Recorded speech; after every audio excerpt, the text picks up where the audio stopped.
Picture this. The longest home winning streak in college football, dating back to pre-COVID times. A stadium so loud you can't hear the person next to you screaming, and a rainbow arching over the field just before kickoff like something out of a Disney movie. This was supposed to be Georgia's night. This was supposed to be their fortress. But sometimes in college football, fairy tales get rewritten. And last night in Athens, Alabama didn't just win a game, they might have changed the entire trajectory of their season. But before we dive into how Alabama pulled off one of the most impressive road performances I've seen in years, make sure you hit that subscribe button and ring the notification bell, because we break down the biggest games in college football every single week. And trust me, you don't want to miss what's coming next in this wild season. Your support keeps this channel going and helps us bring you the best analysis in the game. Now let's talk about what really happened last night in Athens. I'm giving this game 4.5 out of 5 on my personal scale, and honestly, it might deserve the full 5.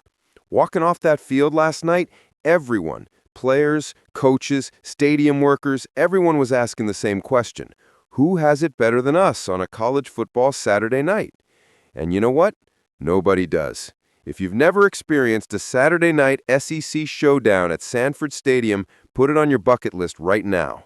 Georgia has transformed their game day operations into something special, something that makes you fall in love with college football all over again. But here's the thing about fairy tales. Sometimes the villain wins.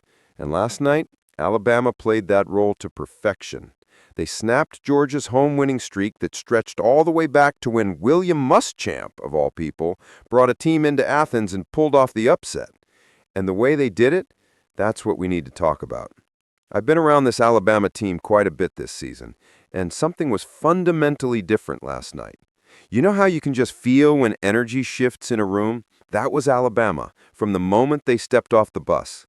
After weeks of me questioning their competitive character following those early season struggles against Florida State, after watching them stumble through penalties and turnovers, they showed up in Athens like a completely different animal. One false start. Let me say that again. One false start in one of the most hostile environments in college football. The place was absolute bedlam. I couldn't hear myself think, and Alabama operated like they were running drills in their indoor practice facility. That's not luck, that's not coincidence, that's a team that found itself at exactly the right moment. The coaching clinic that Ryan Grubb and Kalen DeBoer put on last night had coaches around the country texting me in real time. I'm not exaggerating, my phone was buzzing throughout the game with other coaches pointing out the little things, the chess moves, the way Alabama's offense was systematically dismantling one of the best defensive minds in college football. 13 of 19 on third down conversions. That's the most third downs Georgia has allowed to be converted in 30 seasons. Think about that for a second. 30 years of football, and Alabama just set the record. Those opening drives, 2 14-play masterpieces that put Georgia in a 14-0 hole before they could even catch their breath. That was vintage Alabama football reborn. It was everything that made them dominant under Saban, but with a modern twist that shows DeBoer understands exactly where this sport is heading. Now let me tell you about the real hero of this story, because Ty Simpson deserves every bit of praise coming his way. This kid has been waiting his turn, watching other quarterbacks transfer out and find success elsewhere, but he stuck it out. After that disaster at Florida State to start the season, where nothing went right and everything that could go wrong did go wrong, he could have folded. Most people would have. Instead, he walked into that cauldron last night and conducted the offense like he was Beethoven with a symphony orchestra. 16 of 24 for 196 yards and 2 touchdowns in the first half alone. But the stats don't tell the real story. The real story was watching him stand in that pocket with the play clock winding down, the crowd noise at jet engine levels, and calmly checking through his progressions like he was back at practice in August. That's not talent, that's ice in your veins. And Ryan Williams? That early drop touchdown could have destroyed a young receiver's confidence. Instead, he came back in the fourth quarter, took a hit that would have most of us calling for an ambulance, and bounced right back up with the ball secured for a crucial first down. These aren't just good players. These are warriors who refuse to be broken. Now we need to address the elephant in the room. Georgia has an Alabama problem, And it's not going away just because Nick Saban retired.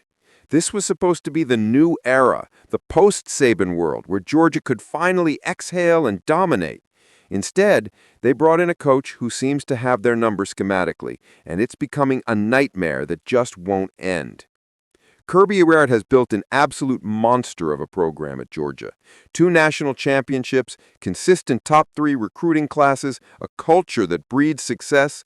But here's the harsh reality of college football in 2024. The days of stockpiling talent and overwhelming people with superior athletes are over. NIL and the transfer portal have leveled the playing field, and now you have to win games on Saturday with scheme and adjustments, not just on signing day with 5-star recruits. Georgia doesn't have the pass rushers they used to have. They're in the hundreds nationally in pressure rate. They still don't have a sack on the season. Not one. You could accidentally sack a quarterback over multiple games, but they haven't managed it yet.